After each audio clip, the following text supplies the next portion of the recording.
Avez-vous envie de comprendre les liens entre les vies antérieures et votre vie actuelle?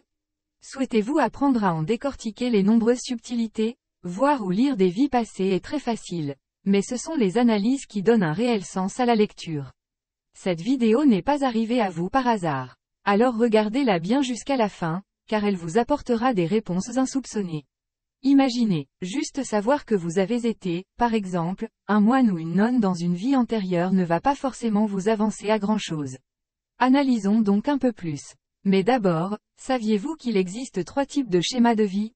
La répétition, le passage d'un extrême à un autre. La mixité, un mélange entre les deux. Prenons le cas du moine. Si vous analysez que sa vie affective était inexistante ou interdite, cela pourrait vous renseigner sur votre vie actuelle et une possible difficulté à construire une vie de couple, voire un manque d'intérêt à sortir du célibat, répétition. Ou au contraire, vous pourriez comprendre pourquoi vous êtes peut-être passé dans une certaine débauche ou une mendicité affective, comme pour compenser l'abstinence de la vie antérieure, passage d'un extrême à un autre. Vous pourriez même avoir fait un mélange en nourrissant une vie de couple intense, mais cachée, mixité.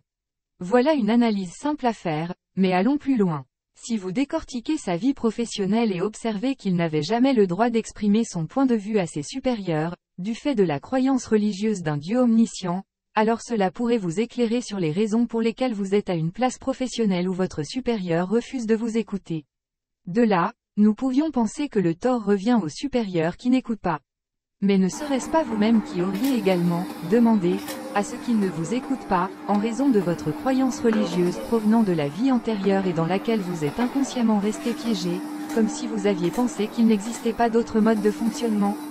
Si vous avez une telle croyance, alors cela pourrait même avoir pour impact que vous-même n'écoutiez pas vos subalternes, apprentis, voire même vos enfants.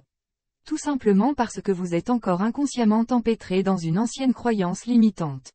Auriez-vous pensé qu'une croyance religieuse pouvait autant impacter votre vie professionnelle actuelle? Dites-le en commentaire. Analysons davantage. Sa vie financière était pour ainsi dire inexistante, puisque ce n'était certainement pas ce moine lui-même qui gérait les finances.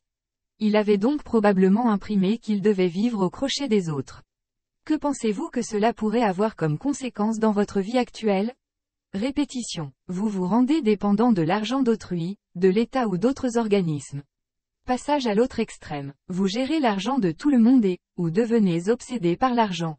Mixité. Vous ne demandez jamais d'aide financière à personne pour ne pas répéter la dépendance, mais, prisonnier de la croyance que vous vivez au crochet des autres, vous vous mettez dans le pétrin car vous n'arrivez pas à subvenir seul à vos besoins. Dans quelle catégorie vous situez-vous? Cet échantillon montre que les analyses de vies antérieures sont plus complexes que ce qu'on pourrait penser initialement. Et encore, ces exemples ne sont que des explications basiques de certaines situations qui peuvent survenir. En effet, les analyses peuvent être beaucoup plus pointues et subtiles. Dans chaque type de schéma, il y a des centaines de scénarios possibles. En fait, tout dépend de l'état d'esprit du moine par rapport à la situation précise qu'il traverse. Par ailleurs, saviez-vous qu'il existe divers modes de perception de vies antérieures? Pour n'en prendre que certains, voyons ceux que j'abrège sous l'acronyme foi pour fusion, observation, immersion. Ces modes de perception permettent de recueillir davantage d'informations cruciales sur les vies antérieures. Les maîtriser permet donc de devenir bien meilleur en lecture et analyse des vies passées, pour pouvoir amener davantage de libérations émotionnelles et karmiques. Tout le monde peut lire des vies antérieures, mais tout le monde ne va pas récolter les mêmes informations ou réussir à les analyser aussi profondément que possible. Pour comprendre les modes de perception, foi. Prenons l'exemple d'une pièce de théâtre. La fusion consisterait à être l'acteur de la pièce. L'observation reviendrait à être spectateur. Et l'immersion consisterait à être la voix off. Vous savez, cette voix qui sait toutes sortes de choses, on ne sait pas trop comment. Un peu comme un narrateur omniscient. Par exemple, le mode de perception de la fusion pourrait permettre d'entrer dans le corps du moine et ressentir par exemple qu'il souffre de fréquentes brûlures d'estomac. Cette indication n'est pas forcément visible en mode observation, mais pourrait vous permettre d'obtenir des réponses à certaines de vos conditions physiques actuelles.